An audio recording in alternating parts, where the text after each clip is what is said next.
Biblioteca de Montequinto por la cesión de esta sala para la presentación de la novela Las fuentes de la providencia, de la que es autor Jesús Valentín García, al que tengo aquí a mi izquierda, y al cual le corresponde el último de los agradecimientos, para mí el más entrañable, sin la menor duda, que es por el honor que supone para mí la presentación de este acto. Bien, daremos comienzo con unos datos sobre el autor, donde detallaremos su actividad profesional y literaria. Jesús Valentín García, sevillano de nacimiento, de la Quinta del 68, la mejor de todas. Hizo la carrera de Biología en la Universidad de Sevilla, donde se ha dedicado a labores de investigación y docencia prácticamente desde su licenciatura, siendo la actividad que sigue ejerciendo actualmente. Ha recibido varios galardones literarios que no vamos a enumerar aquí, desde la publicación de su primera novela en 2011, Saudado, donde ya encontramos a sus personajes viviendo aventuras, penas y glorias, por esa América que tanto visita literariamente o por otros medios, porque también les adelanto que no sería extraño que se lo encontraran en alguna terminal de aeropuerto, pues no solo viaja con la imaginación a través de sus lecturas, también lo hace en la realidad. Y por último, y como una observación curiosa, quiero apuntar sobre él una de esas rarezas que comúnmente forman parte de la personalidad de los escritores, sin duda enriqueciéndola, y es su afición al coleccionismo. Algo que utilizó para darle forma a un personaje que me gusta, un inspector. Pero bueno, no nos adelantemos.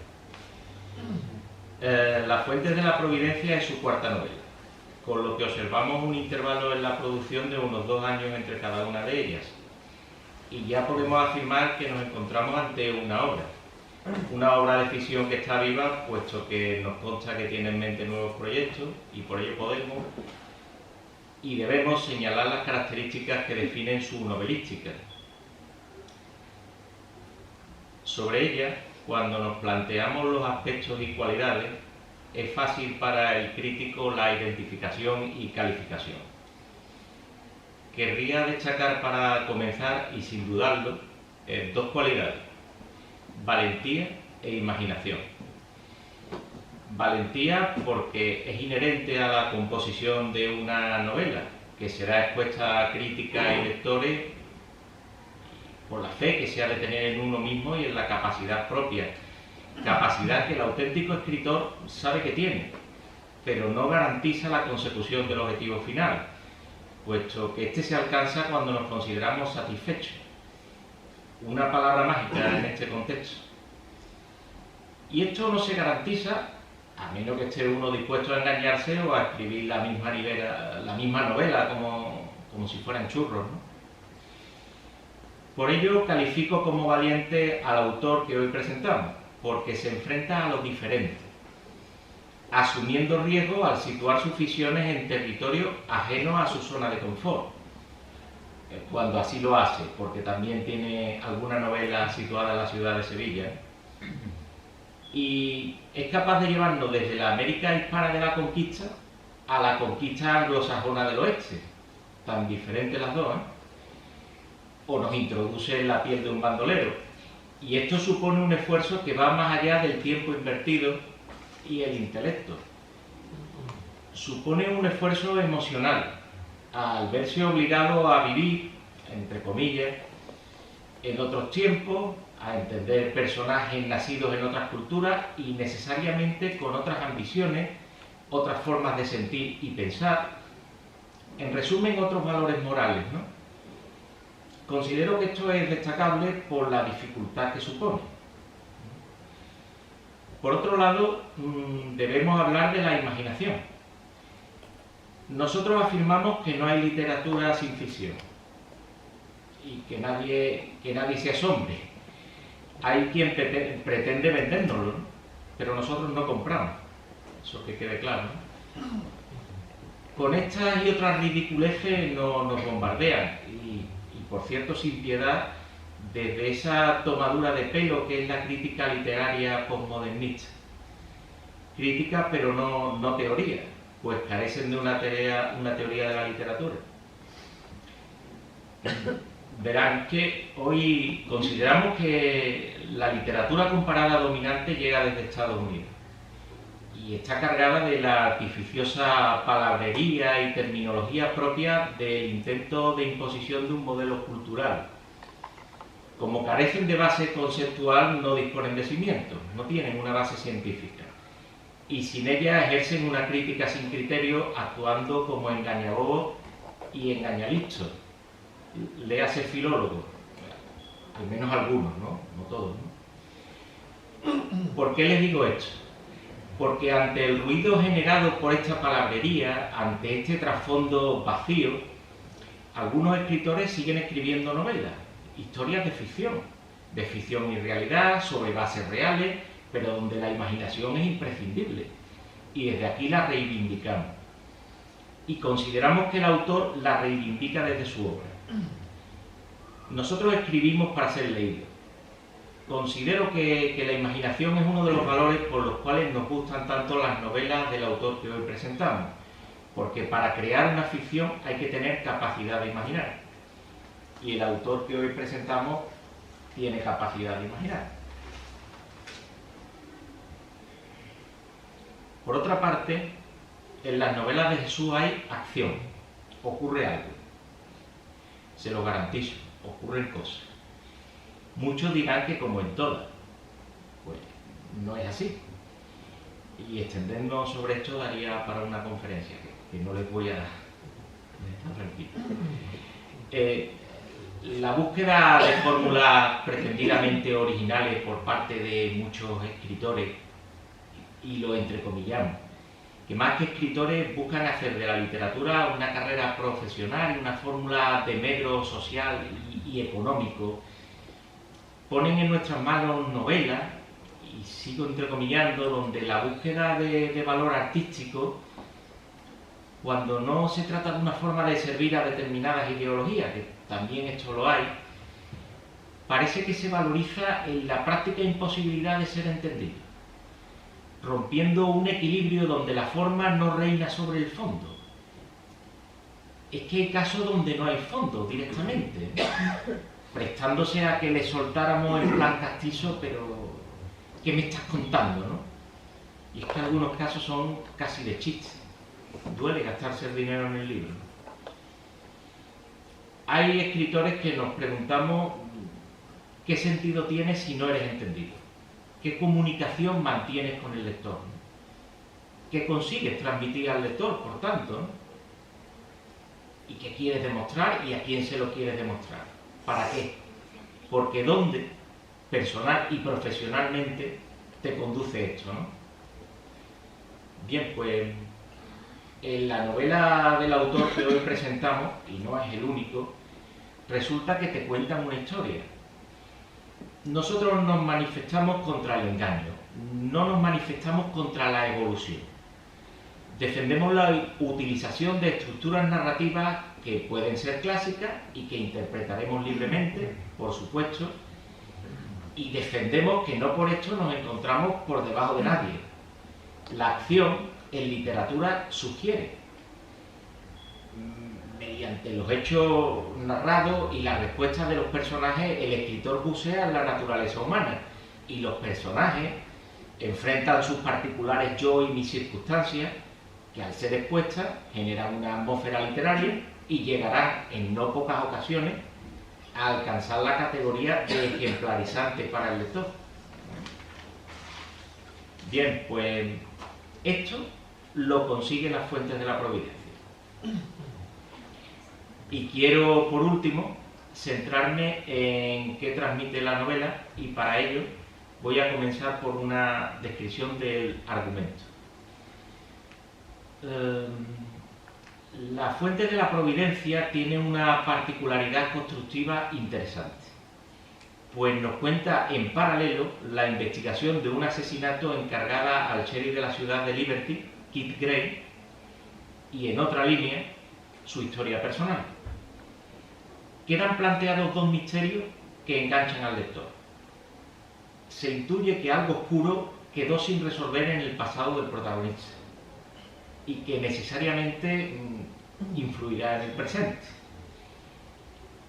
En las razones para este encargo hay desconfianza y un trasfondo político detrás de la orden que la recibe de un juez, del que debemos decir que une a su integridad la ambición.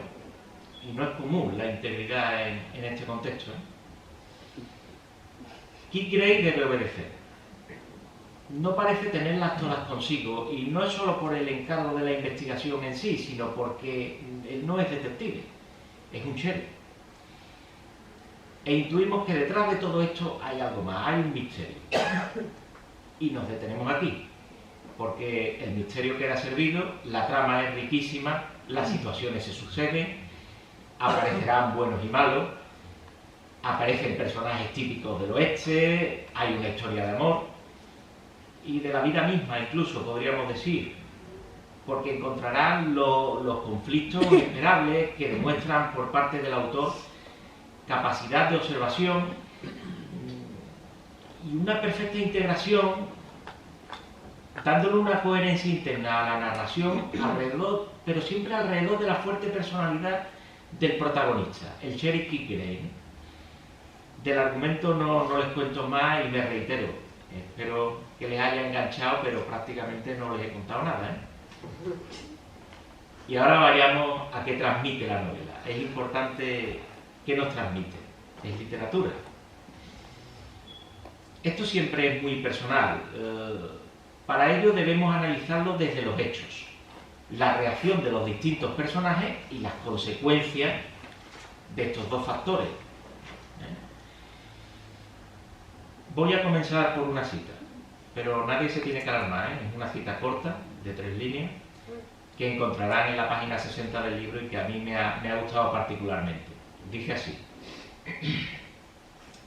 siempre habrá indios. Aunque los extingamos, algunos dejaremos para que carguen con lo que no queremos. Y si faltan, cogeremos sus plumas y se las endosaremos al primer desgraciado. Bien, pues nos encontramos, para que no se pierdan, en qué transmite la novela. Y desde mi punto de vista, en Las fuentes de la providencia hay una reflexión sobre la justicia. Esto para mí es central, puesto que engloba el conjunto.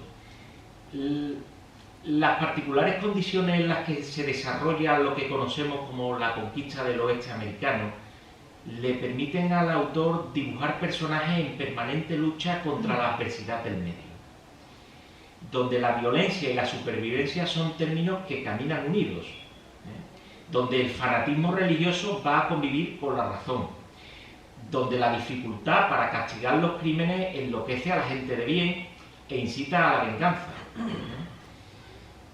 Que aquí cumple una función disuasoria que no ofrece la legalidad, que es imposible, es muy difícil de ejercer en este contexto, como van a ver en el libro.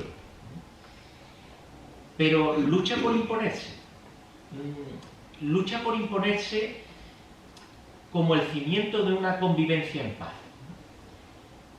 La novela nos plantea que cabe preguntarse por el origen de lo que somos, ante la perversión del medio, de cómo las circunstancias nos gobiernan y nos defendemos de ello procurando mantener nuestra personalidad, o en parte cediendo y difuminándonos en una identidad grupal. Incluso, cómo el azar condiciona o incluso llega hasta a dominar nuestro destino, dependiendo de nuestra fortaleza interior,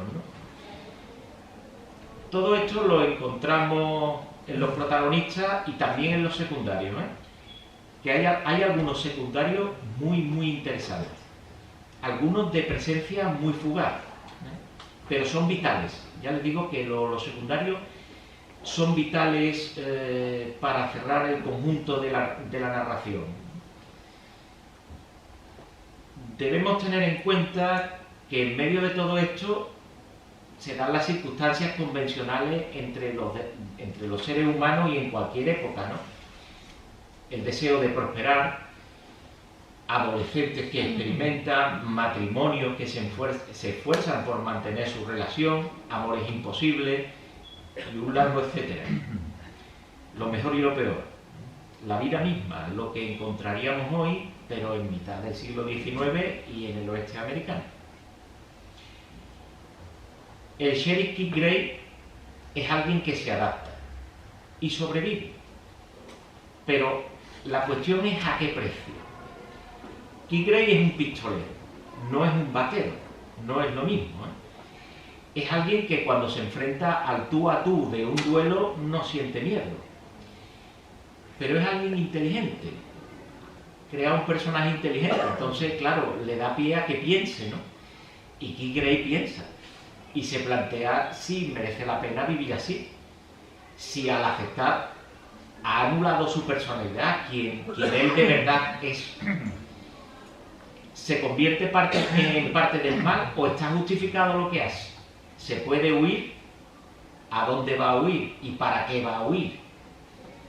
Para saber la respuesta les recomiendo que lean La fuente de la providencia, ¿eh?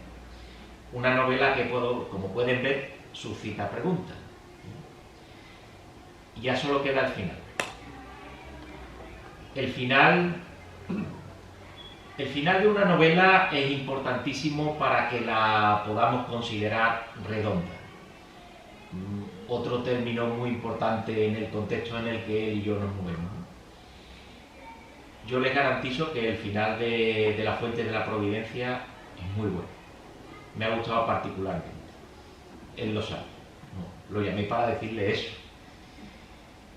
Nosotros, como lectores, no podemos saber si volveremos a encontrarnos con Kit Gray, porque no depende de nosotros.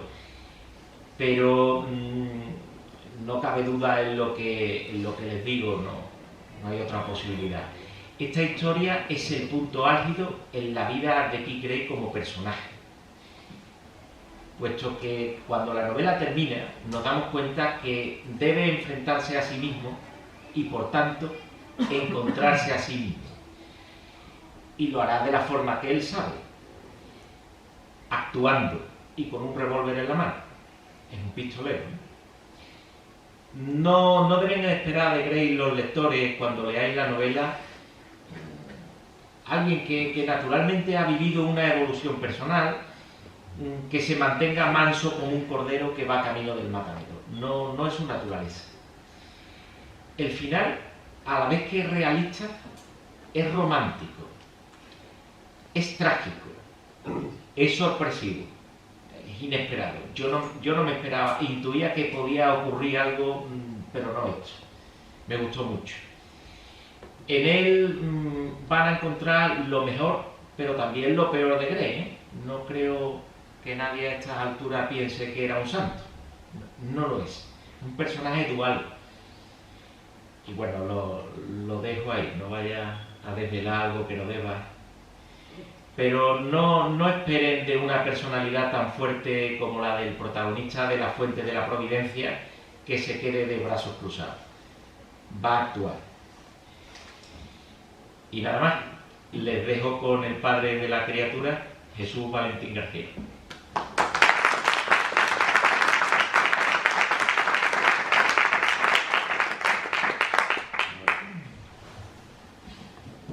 Pues en primer lugar quiero agradecer a la biblioteca la sesión de esta sala, la presentación, a todos vosotros que habéis asistido y a mi amigo Luis, que ha hecho una magnífica presentación, ante la cual lo mejor sería ya callarme directamente, pero no, tengo que decir algo, así que vamos a hablar sobre, más que hablar sobre, digamos, la novela en sí, porque hubiera hecho una exposición muy buena y ha hecho una crítica magnífica, y magnífica no es solamente que me la haya puesto bien, es que ha sabido desglosar muy bien la novela.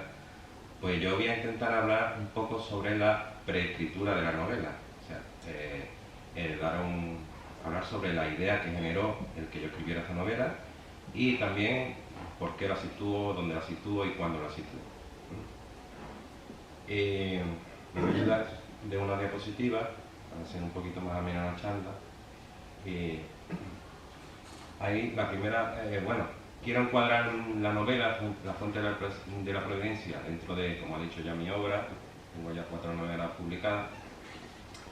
Y bueno, destacar que todas las novelas que he publicado hasta ahora pues son muy distintas entre sí, tienen distintos géneros, están situadas en tiempo y espacio muy diferentes, tienen también, están escritas con un estilo que también cambia mucho, incluso ya de novela a novela, pero también incluso en la misma novela cambia el estilo, cambia la forma de primera persona, tercera persona, presente, pasado, en fin. Todo esto lo digo porque a mí me gusta escribir siempre cosas diferentes. Y los que han leído las 4 novelas y algunas más que no tengo, saben que siempre me gusta escribir cosas diferentes, no me aferro a un estereotipo. Aparte, eso me gusta porque me plantea retos. Entonces, el reto de esta novela, uno de los retos, fue escribir una novela del oeste. ¿Por qué no? ¿Seré capaz de escribir una novela del oeste? Pues venga, estoy para adelante. Sin embargo, quitando una de esas novelas que va a desaparecer, que es Siete bandolero, que lo que ya habéis leído, veis que es una novela un poco distinta, las otras 3 tienen, digamos, sobrevuelan sobre una idea común, que es la capacidad la capacidad que tiene el hombre, el ser humano, para hacer el mal, y los caminos que elige para llegar, o que tiene para llegar a él, a ser, digamos, a tener una vida criminal. Y dentro de esa idea, de ese camino, la primera novela, Saudado, los que la hayáis leído, lo tendréis presente o lo acordaréis, ese camino que recorre el personaje para llegar a ser tan malvado, se da dentro de una afección que sufre, una afección física. Él necesita, estos personajes necesitaban hacer el mal para poder sobrevivir. En mi segunda novela, Todas las verdades sobre el coleccionista, esa vida de criminal, el criminal tiene una afección también, pero en este caso psíquica, de manera que él apenas no, que no es consciente del mal que provoca. Y en esta novela, La fuente de la providencia, que se centra en la vida de un personaje, como he dicho, de Sheriff, lo que le ocurre no es una afección, sino una desafección social. O sea, va a ser el camino que recorre entre sus semejantes, su camino vital, el que le va llevando por esa vida criminal, el que la va empujando a esa vida criminal.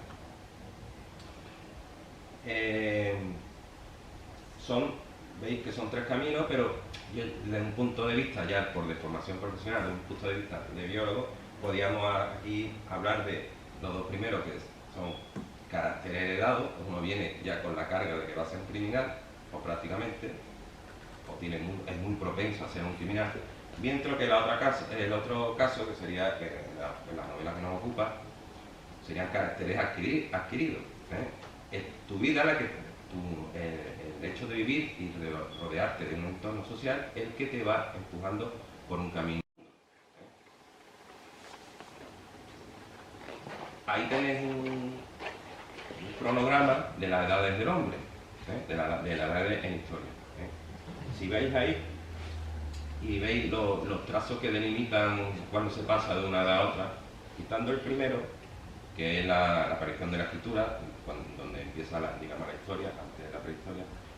Los siguientes sucesos, que son la caída de Roma, el descubrimiento de América y la Revolución Francesa, pues son sucesos que se dan en Europa.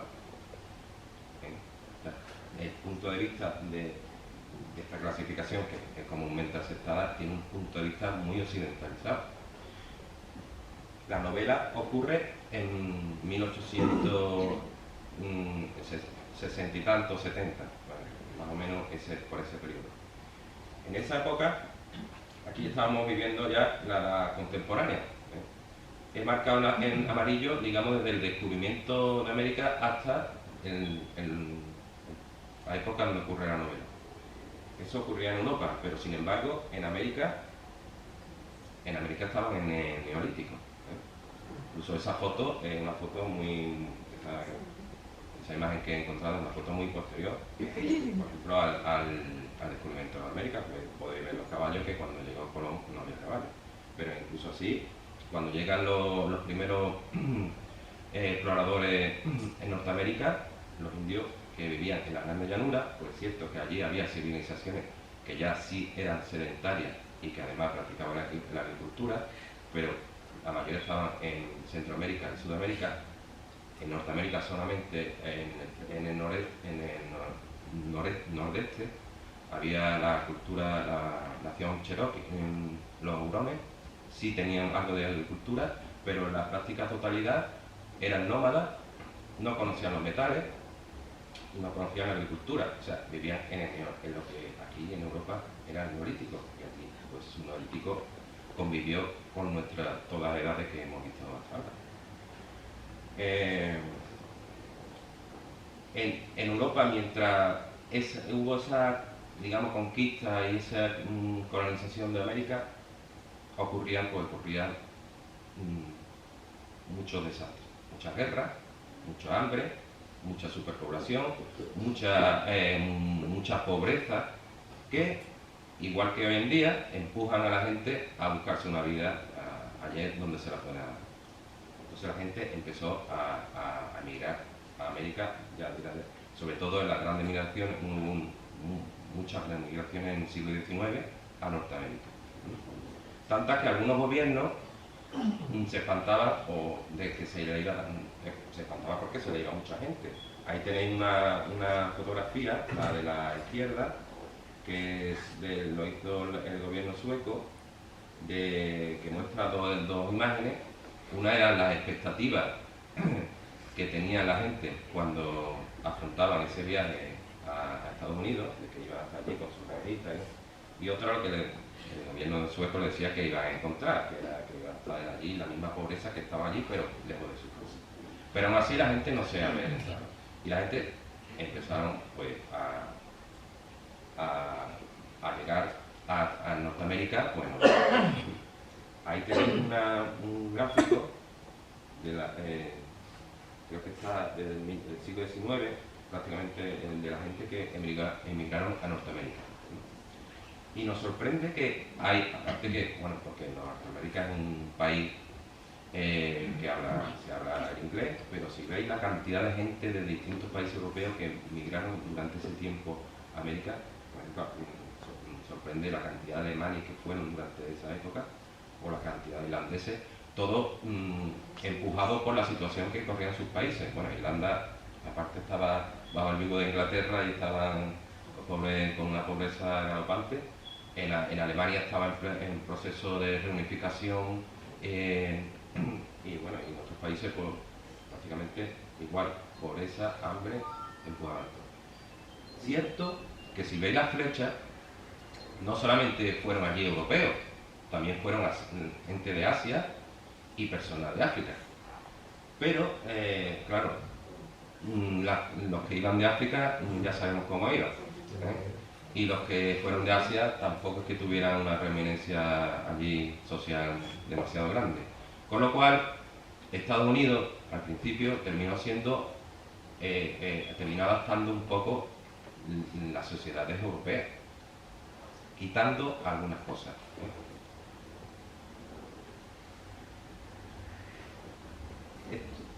Ahí os marco la cantidad de escandinavos que emigraron a Norteamérica.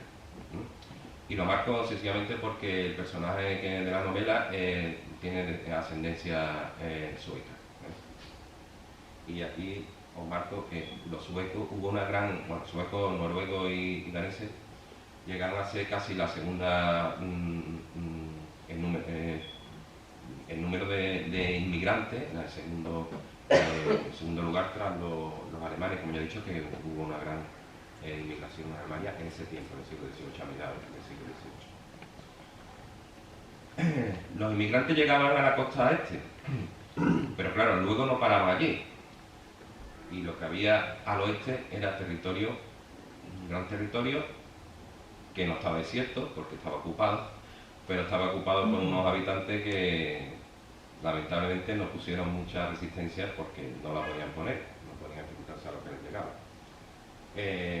Entonces, ese escenario que pinto, de gente europea, inmigrantes, que se junta con la que ya está y que luego coloniza América, pues da lugar en el oeste americano a una serie de circunstancias que lo podéis leer, o sea, se tiende en ese gran territorio a implantar los sistemas sociales, ya digo, heredados de la vieja Europa.